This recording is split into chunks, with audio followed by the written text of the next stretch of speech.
Thank you, UCM and CWA, for that beautiful song, You Are My Peace. Truly a comforting reminder that in the middle of life's challenges, mga kapatid, it is Christ who gives us alin? Peace. Yes. It's only Christ who can give us peace. Good morning. Murag luya lagi ito ang adlaw. Dili. God is good.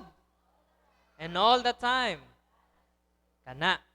As our city celebrates its Fiesta Pilar, let us also celebrate the day of the Lord today.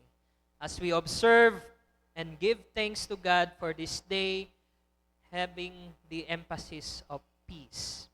Which, in fact, our song actually leads us perfectly sa atuang reflection karong adlaw.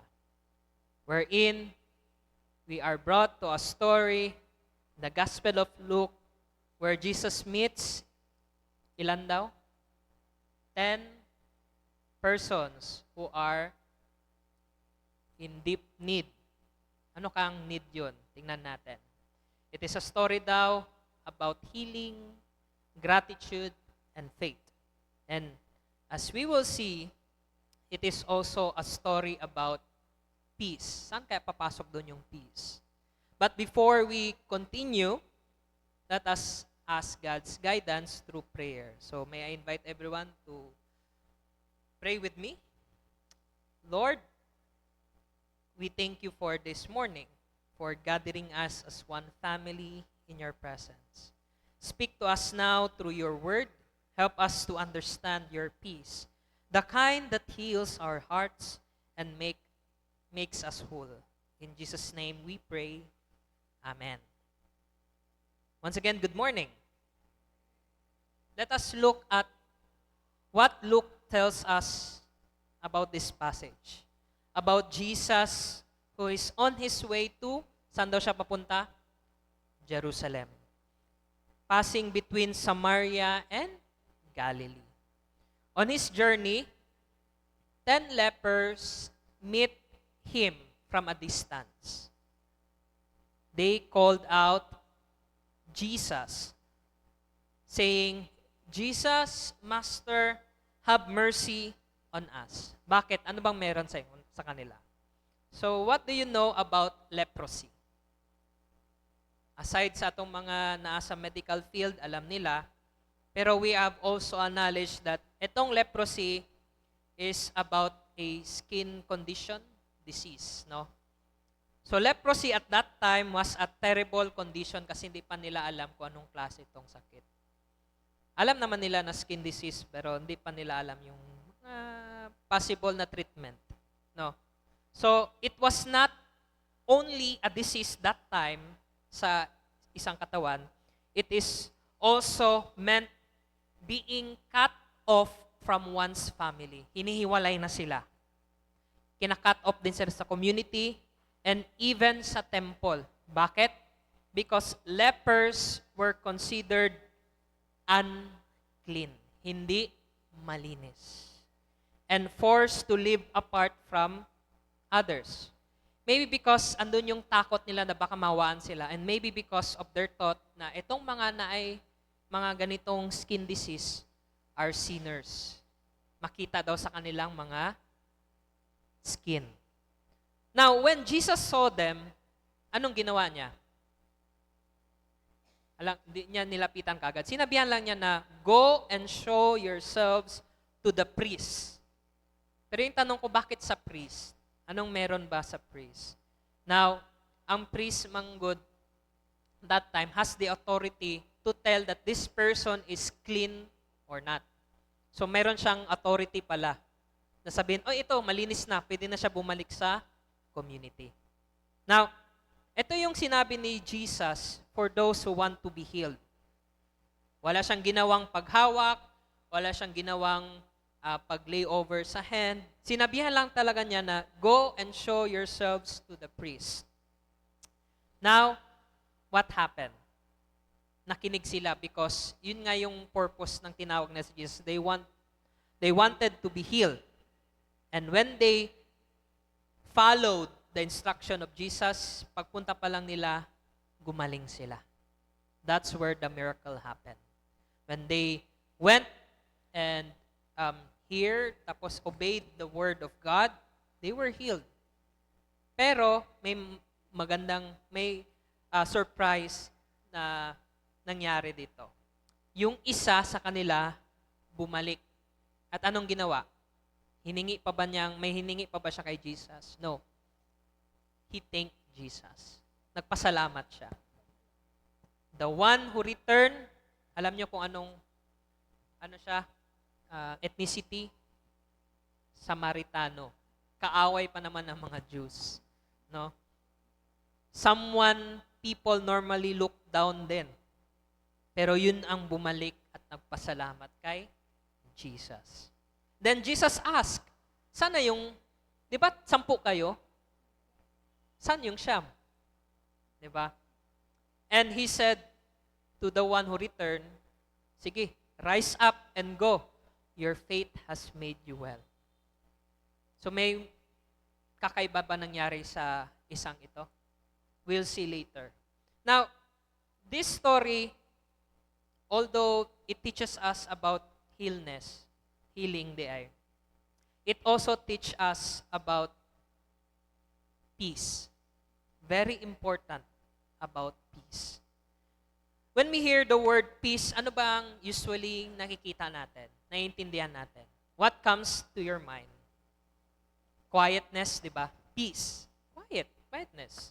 No noise, no conflict, no problems. Totoo naman. Pero sa Bible natin, peace also means more than that. More than calmness, more than no noise, no conflict. The word used in the Bible, ano ang ginamit doon na word para sa peace natin? It is the word shalom. Shalom. And shalom means, ano ba ibig sabihin ng shalom? Peace. And in other words, it also means wholeness, completeness, and being made right. Kanino? Being made right with God, with others, and with ourselves. Sounds familiar, di ba? Saan natin narinig yun? With God, with others, with ourselves. Sa love na inutos ni God. Love the Lord your God with all your heart, soul, mind, and strength, and love your neighbors as you love yourself. So yun din yung dito sa shalom. Now, in this story, 10 lepers daw yung gumaling. Pero isa lang ang bumalik para magpasalamat kay Jesus. And Jesus said, your faith has made you well. Now, what does this tells us? It reminds us, in the context of our celebration today, that peace is not just about being okay on the outside. It is not only about the absence of sickness or trouble. Kasi yung totoong kapayapaan is about being whole, buo, kompleto, tama. Healed not only in body, but also in heart and spirit.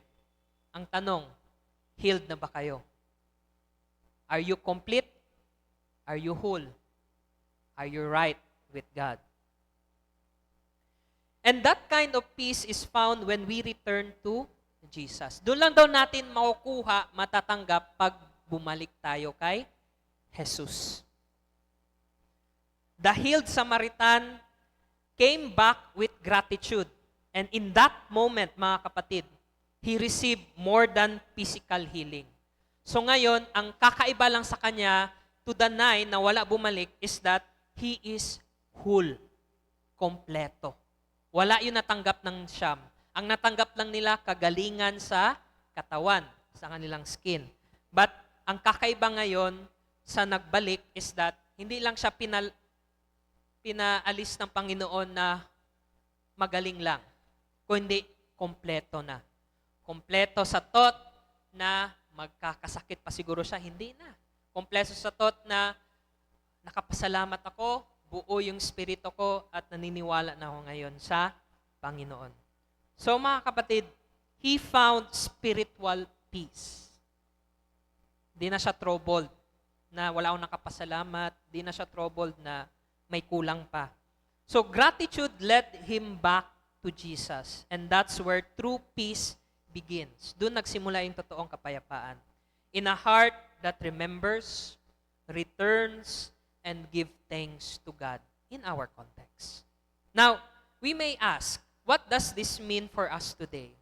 Especially as we celebrate Peace Sunday and also Christian Women's Association Sunday. Ano bang meron nito? Anong connection nito? Maybe we can also ask, why are these two often celebrated together? Ngayon lang iway siya iniwalay, pero kasagaran, dungan dyan ning duha. Pero gitawag pa ni sa una, National Christian Women's Association. Pero as a whole, CWA naman na. So bakit ang dalawa sinasabay natin? Perhaps because peace is not only spoken, it is lived out. And in many ways, our women have shown, pero hindi lang basta na women, Christian women have shown us what that peace looks like in daily life. Alam niyo ano itsura nun? Tingnan niyo yung mga kababaihan natin. What do you see? Do you see peace in their faces? Or troubled sila? Pero in old times, mga kababayan yan, sila yung ginawang example of peace. Why? Because through their faithfulness in prayer, their care for their families, their patience in times of struggles, and their quiet but steady service in the church, yun yung nagpapakita ng peace. Sila yung nagpapakita ng totoong peace. Pero ngayon, mga CWA, yun pa rin ba yung pinapakita nyo? Do you still reflect the peace that was seen in you in all times? Bakit kamo? Kasi sila lang yung nanatili doon when Jesus was crucified on the cross. And they perfectly shown this image of faithful women. Faithfulness, rather. So, when we think of peace, we might imagine yung calmness lang, yung silence, but peace also requires courage. And women shows that. Di sila natakot na sumama o magpakita doon sa Calvary. Kasi that time, tinatakot na yung mga, isusunod na daw yung mga followers si Jesus. And yung hindi natin makita doon sa cross, yung mga disciples. Only the women and John stayed there. So, kailangan ng courage din pala. No? The courage to love when it is difficult, the courage to forgive when it hurts, the courage to understand when it is easier to judge, and the courage to serve even when tired. Usually, women daw yun nagpapakita ng ganun. Pero kaya din natin mga men, no? So, sila mang kasi nag-initiate ang nagpakita talaga nito, kaya sila sinasabay. Pero makikita pa rin ba natin yun sa ating mga CWA? Makita nyo ba yan sa mga smile nila? Do they smile? They smile. Kasi sa smile pa lang nila, peace na. Di ba? Huwag nyo na alalahanin kung may ngipin pa ba wala. Basta yung smile nila nakakabigay ng peace. And that's something we often see in the lives of our women. The women of faith.